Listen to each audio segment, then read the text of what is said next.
اعوذ باللہ من الشیطان الرجیم بسم اللہ الرحمن الرحیم رب اشرح لی صدری ویسر لی امری واحلل عقدۃ من لسانی یفقہوا قولی۔ اسلامی تاریخ کا ایک کربلا کا واقعہ چل رہا ہے، اس میں خلافت یزید کی مخالفت کے بارے میں کچھ بیان ہو چکا ہے، اور اس میں جو مکہ کے گورنر تھے عبداللہ بن زبیر رضی اللہ عنہ، انہوں نے مخالفت کی اور ان کی جو ہے یزید کی جو ہے ماننے سے انکار کر دیا۔ اہل مکہ اور اہل مدینہ، اب اس کے آگے کا واقعہ ہے کہ مسلم نے کہا کہ میں فرمانبردار ہوں لیکن آج کل بیمار ہوں۔ یزید نے کہا کہ تو بیمار بھی ہے، دوسرے تندرستوں سے بہتر ہے، اور اس کام کو تیرے سوا دوسرا انجام دینے کی قابلیت نہیں رکھتا۔ مجبوراً مسلم نے فوج انتخاب کر کے اپنے ہمراہ لی اور تیسرے روز دمشق سے روانہ ہو گیا۔ یزید نے رخصت کرتے وقت مسلم کو نصیحت کی کہ جہاں تک ممکن ہو نرمی اور درگزر سے کام لے کر اہل مدینہ کو راہ راست پر لانے کی کوشش کرنا، لیکن جب یقین ہو جائے کہ نرمی اور نصیحت کام نہیں آ سکتی تو پھر تجھ کو کامل اختیار دیتا ہوں کہ کشت و خون اور قتل و غارت میں کمی نہ کرنا، مگر اس بات کا خیال رکھنا کہ علی بن حسین کو کوئی آزار نہ پہنچے، کیونکہ وہ میرے وفادار ہیں اور خیرخواہ ہیں۔ اس کا خط میرے پاس آیا ہے جس میں لکھا ہے کہ مجھ کو اس شورش اور بغاوت سے کوئی تعلق نہیں ہے۔ یزید نے مسلم بن عقبہ سے یہ بھی کہا کہ اگر تیری بیماری بڑھ جائے تو فوج کی سپہ سالاری خود نہ کر سکے تو میں مناسب سمجھتا ہوں کہ حسین بن نمیر تیرا قائم مقام ہو تو بھی اس کو اپنا نائب مقرر کر دے۔ حسین بن علی نہیں ہو، حسین رضی اللہ عنہ جو لڑکے تھے انہوں نے تو ایک دم صاف انکار کر دیا تھا، ہم سے اسے کوئی مطلب نہیں ہے، ہم بس اللہ کی عبادت کریں گے، کیونکہ ہمارے باپ ہمارے دادا دونوں اس معاملے میں شہید کر دیے گئے۔ اس فوج کی رخصت کرنے کے بعد ہی اس روز یزید نے عبید اللہ بن زیاد کے پاس ایک قاصد خط دے کر بھیجا۔ خط میں لکھا تھا کہ تو کوفہ سے فوج لے کر حملہ کر اور عبداللہ بن زبیر رضی اللہ عنہ کے فتنے کو مٹا۔ عبید اللہ بن زیاد نے جواباً لکھا کہ مجھ سے دو کام نہیں ہوں گے، میں حسین رضی اللہ کے قتل کرنے کا ایک کام کر چکا ہوں، اب خانہ کعبہ کے ویران کرنے کا دوسرا کام مجھ سے نہ ہوگا۔ کیونکہ اس کو بھی افسوس ہوا کہ جب یزید نے اس کو حوصلہ افزائی نہیں کی، نہ اس کو کچھ پوسٹ بڑھایا، اور ایک کام کسی دوسرے شخص کو سپرد کر دینا چاہیے۔ مسلم بن عقبہ جب فوج لیے ہوئے مدینہ کے قریب پہنچا تو مدینہ والوں نے عبداللہ بن حنظلہ سے کہا کہ بنو امیہ جو مدینہ میں موجود ہیں دمشق کی فوج آنے پر سب دشمنوں سے جا ملیں گے اور ہم کو اندرونی لڑائی میں مبتلا کر کے سخت نقصان پہنچائیں گے۔ مناسب یہ ہے کہ ان سب کو مسلم کے پہنچنے سے پہلے ہی قتل کر دیا جائے۔ عبداللہ بن حنظلہ نے کہا کہ اگر ہم نے بنو امیہ کو قتل کیا تو یزید تمام شامیوں کو اور عبید اللہ بن زیاد تمام عراقیوں کو لے کر چڑھ آئیں گے اور ہم سے ان کا قصاص طلب کریں گے۔ قصاص مناسب بدلہ، مناسب یہ ہے کہ ہم تمام بنی امیہ کو بلا کر ان سے اقرار لے اور اس بات کی قسم لے کہ وہ ہم سے نہ لڑیں گے اور حملہ آور فوج کو ہمارے خلاف کسی قسم کی مدد نہ دیں گے۔ یہ عہد و اقرار لے کر ہم ان کو مدینہ سے باہر نکال دیتے ہیں۔ سب نے اس رائے کو پسند کیا اور عبداللہ بن حنظلہ نے تمام بنو امیہ سے مذکورہ عہد و اقرار لے کر مدینہ سے رخصت کر دیا، بجز عبد الملک بن مروان کے اس کو مدینہ میں رہنے کی آزادی حاصل رہی۔ ان لوگوں کے وادی قرا میں مسلم بن عقبہ کے لشکر سے ملاقات ہوئی۔ مسلم نے ان سے پوچھا کہ ہم کو مدینہ پر کس طرف سے حملہ آور ہونا چاہیے۔ انہوں نے اپنے عہد و اقرار کا لحاظ کر کے مسلم کو جواب دینے سے انکار کر دیا اور اپنے عہد و اقرار کا عذر پیش کیا۔ مسلم نے پوچھا تم میں سے کوئی ایسا بھی ہے جس نے کوئی عہد نہ کیا ہو، اس کی قسم نہ لی گئی ہو؟ انہوں نے کہا عبد الملک بن مروان ایک ایسا شخص ہے، وہ مدینہ میں موجود ہے۔ مسلم نے کہا وہ نوجوان ہم کو تجربہ کار ہوئے سب کی ضرورت ہے جو ضروریات جنگ سے واقف ہو۔ انہوں نے کہا کہ وہ نوجوان لوگوں سے بہتر ہے۔ چنانچہ مسلم نے کسی کو مدینہ بھیج کر عبد الملک کو بلوایا اور اس کے مشوروں کو سن کر حیران رہ گیا اور انہیں اس نے مدینہ کے قریب پہنچ کر آئے مدینہ کے پاس پیغام بھیجا کہ امیر المومنین یزید تم کو شریف سمجھتے ہیں، تمہاری خون ریزی کو پسند نہیں کرتے، بہتر یہی ہے کہ تم اطاعت اختیار کرو ورنہ مجبوراً مجھ کو نیام شمشیر سے نکالنی پڑے گی۔ یہ پیغام بھیج کر مسلم نے 3 دن انتظار کیا مگر اہل مدینہ لڑائی پر آمادہ ہو گئے۔ آخر مسلم نے ہرر کی جانب سے مدینہ پر حملہ کیا۔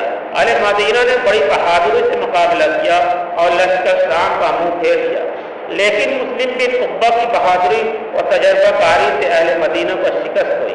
عبداللہ بن حنظلہ، فضیل بن عباس بن عبد المطلب، محمد بن ثابت بن قیس، عبداللہ بن زید بن عاصم، محمد بن عمرو بن حزم انصاری، وہب بن عبداللہ بن زما، زبیر بن عبد الرحمن بن عوف، عبداللہ بن نوفل بن حارث بن عبد المطلب رضی اللہ عنہ وغیرہ بہت سے سرداران مدینہ جنگ میں آئے۔ فتح مند فوج مدینہ میں داخل ہوئی۔ مسلم بن عقبہ نے 3 دن تک قتل عام اور لوٹ مار کا سلسلہ جاری رکھا۔ اس لڑائی اور قتل عام میں 1000 کے قریب آدمی مارے گئے، جس میں 300 سے زیادہ شرفائے قریش اور انصار شامل تھے۔ چوتھے روز مسلم نے قتل عام کو موقوف کر کے بیعت کا حکم دیا۔ جس نے مسلم کے ہاتھ پر آ کر بیعت کی وہ بچ گیا، جس نے بیعت سے انکار کیا وہ قتل ہوا۔ 27 ذی الحجہ سن 63 ہجری کو مسلم بن عقبہ فاتحانہ مدینہ میں داخل ہوا اور قتل عام کا حکم ہوا، اور اسی روز محمد بن عبداللہ بن عباس بن عبد المطلب پیدا ہوئے، اور یہی وہ محمد بن عبداللہ ہیں جو محمد عبد العباس صفا کے نام سے مشہور ہوئے اور عباسیوں کا پہلا خلیفہ ہے۔ منذر بن زبیر کو مسلم نے بہت تلاش کرایا مگر وہ بچ کر مکہ کی طرف نکل گئے تھے۔ اب جو دوسرا ٹاپک ہے کہ مکہ کا محاصرہ اور یزید کی موت۔ اب یہاں پہ جب ہو گیا تو مکہ بھی ہو گیا۔ مدینہ سے فارغ ہو کر مسلم بن عقبہ اپنی فوج کو لے کر مکہ کی جانب روانہ ہوا۔ مسلم بیمار تو تھا ہی، راستے میں بیماری نے اور ترقی کی اور مقام ابوا میں اس کی حالت نازک ہو گئی۔ اس نے حسین بن نمیر کو بلایا اور اپنی جگہ فوج کا سپہ سالار مقرر کیا اور مر گیا۔ مدینہ سے جو لوگ فرار ہوئے تھے وہ بھی مکہ میں آ کر جمع ہو گئے تھے۔ ادھر خوارج نے بھی عبداللہ بن زبیر رضی اللہ عنہ کی مدد کرنی مناسب سمجھی اور وہ بھی مکہ میں آ گئے۔ اس سال حج کے موقع پر تمام اہل حجاج نے عبداللہ بن زبیر رضی اللہ عنہ کے ہاتھ پر خلافت کی بیعت کر لی تھی۔ حسین بن نمیر لشکر شام کو لیے ہوئے مکہ کے قریب پہنچا اور عبداللہ بن زبیر رضی اللہ عنہ کے پاس پیغام بھیجا کہ یزید کی اطاعت کر لو ورنہ مکہ پر حملہ ہوگا۔ عبداللہ بن زبیر رضی اللہ عنہ نے مقابلہ کی تیاری کی۔ عبداللہ بن زبیر رضی اللہ عنہ کے بھائی منذر بن زبیر جو مدینہ سے مکہ میں آ گئے تھے، عبداللہ بن زبیر رضی اللہ عنہ کی فوج کے ایک حصے کے سردار مقرر ہوئے۔ سب سے پہلے انہوں نے میدان میں نکل کر لشکر شام کو للکارا۔ اول مبازرت کی جنگ میں منذر بن زبیر کے ساتھ کئی سامی مارے گئے۔ مبازرت جنگ ہوتی ہے جیسے ایک جنگ ادھر سے ایک آدمی آئے گا ادھر سے ایک آدمی، ایک مقابلہ ہوگا، اس سے 2-3 آدمی کا مقابلہ ہوگا، اس کے بعد پھر عام جنگ کا اعلان ہو جائے، اس سے کہتے ہیں جنگی مبازرت۔ پھر جنگ مغلوبہ شروع ہوئی، شام تک لڑائی جاری رہی اور شکست و فتح کا کوئی فیصلہ نہ ہوا۔ یہ لڑائی 27 محرم سن 64 ہجری کو شروع ہوئی تھی۔ اگلے روز حسین بن نمیر نے کوہ ابو قبیس پر منجنیق سے نصب کر کے خانہ کعبہ پر سنگ باری شروع کر دی اور مکہ کا محاصرہ کر لیا۔ یہ محاصرہ سن باری 3 ماہ ربیع اول سن 64 ہجری تک جاری رہی۔ 3 ربیع اول کو شامیوں نے روئی اور گندھک اور رال کے گولے بنا کر جلا کر پھینکنے شروع کیے، جس سے خانہ کعبہ کے تمام غلاف جل گیا اور دیواریں سیاہ ہو گئی۔ 2 منجنیقیں رات دن سنگ باری اور گولہ باری میں مصروف تھی۔ یہ توپ کی شکل کی ہوتی ہے منجنیق۔ مکہ والوں کے لیے گھر سے نکلنا دشوار تھا۔ پتھروں کے صدمے سے خانہ کعبہ کی دیواریں شکست ہو گئی تھی، چھت گر گئی تھی۔ اہل شام کے اس محاصرے نے بہت شدت اور سختی اختیار کی۔ اور بعد کی امداد کی فوج کے آ جانے سے اہل شام کی کل تعداد 5000 تک پہنچ گئی۔ یہاں اہل شام خانہ کعبہ اور شہر مکہ پر سنگباری کر رہے تھے۔ وہاں 10 ربیع اول کو یزید نے مقام حوران میں 3 سال اور 8 ماہ کی حکومت اور 38 یا 39 سال کی عمر میں انتقال کیا۔ 10 ربیع اول یزید کی مرنے کی خبر عبداللہ بن زبیر رضی اللہ عنہ کے پاس پہنچی۔ انہوں نے بلند آواز سے صحابیوں سے کہا، بدبختو تم اب کیوں لڑ رہے ہو؟ تمہارا گمراہ سردار مر گیا۔ اسیر بن نمیر نے اعتبار نہ کیا اور اس بات کو عبداللہ بن زبیر رضی اللہ عنہ کو فریب وحی پر محمول کیا، لیکن تیسرے دن جب اس کے پاس ثابت بن قیس نخعی نے کوفہ سے آ کر یزید کے مرنے کی خبر پہنچائی، اس نے فوج کے محاصرہ اٹھانے اور کوچ کرنے کا حکم دیا۔ روانگی سے پیشتر حسین بن نمیر نے عبداللہ بن زبیر رضی اللہ عنہ کے پاس پیغام بھیجا کہ آج سب کو بطحی میں آپ سے ملاقات کرنا بطحہ میں آپ سے ملاقات کرنا چاہتا ہوں۔ چنانچہ قرارداد کے موافق 10 آدمی عبداللہ بن زبیر رضی اللہ عنہ کے ہمراہ لیے اور 10 آدمی حسین بن نمیر کے ہمراہ ہو گئے۔ مقام مقررہ پر پہنچ کر حسین بن نمیر نے کہا کہ میں آپ کو خلیفہ تسلیم کرتا ہوں اور آپ کے ہاتھ پر بیعت کرنے کو تیار ہوں۔ میرے ساتھ 5000 جنگجو لشکر شام کا موجود ہے اور یہ بھی میرے ساتھ ہوں گے۔ آپ میرے ساتھ شام کے ملک میں چلیں، میں تمام اہل شام کو آپ کی بیعت کے لیے آمادہ کروں گا۔ حجاج والے آپ کے ہاتھ پر بیعت کر ہی چکے ہیں۔ حجاج کہتے ہیں مکہ اور مدینہ کے لوگوں کو۔ اہل شام کے بعد تمام عالم اسلام بلا اختلاف آپ کو خلیفہ تسلیم کر لے گا۔ عبداللہ بن زبیر رضی اللہ نے یہ سمجھا کہ مجھ کو فریب دیا جا رہا ہے، چنانچہ انکار کیا اور کہا کہ میں جب تک اہل شام سے انتقام نہ لے لوں گا ہرگز ان کو معاف نہ کروں گا۔ حسین بن نمیر نے آہستہ کلام کرتا تھا اور عبداللہ بن زبیر رضی اللہ بلند آواز اور درستی سے جواب دیتے تھے۔ حسین نے کہا کہ میں آپ کو خلافت دینا چاہتا ہوں، آپ مجھ سے لڑتے ہیں اور سختی میں جواب دیتے ہیں۔ گر حسین بن نمیر وہاں سے جدا ہو کر اپنے لشکر میں آیا اور کوچ کا حکم دیا۔ بعد میں عبداللہ بن زبیر رضی اللہ کو اپنی غلطی کا احساس ہوا اور انہوں نے قاصد کو ہاتھ پھیلا کر بھیجوایا کہ مجھ کو شام کے ملک میں جانے کے لیے مجبور نہ کیا جائے، یہیں آ کر بیٹھ کر لو، کیونکہ ایک واقعہ ہو چکا تھا۔ حسین رضی اللہ خلاف لوگوں نے اس علاقے سے دھوکہ دیا تھا، لوگ آپ رسک لینا نہیں چاہتے تھے۔ حسین نے کہا کہ شام میں آپ کے بغیر جانے کے کام نہ چلے گا۔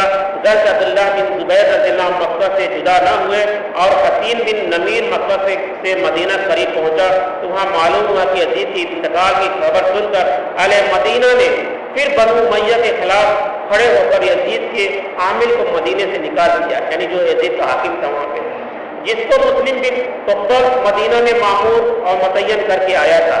حسین مدینہ کے باہر جا کر خیمہ زن ہوا تو مدینہ کی شورش اور ہنگامہ آرائی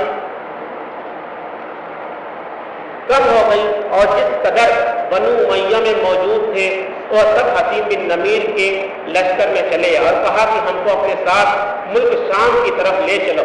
حسین نے کہا آج رات کو تم یہیں ٹھہرو، صبح تم کو ساتھ لے کر چلیں کوچ کریں گے۔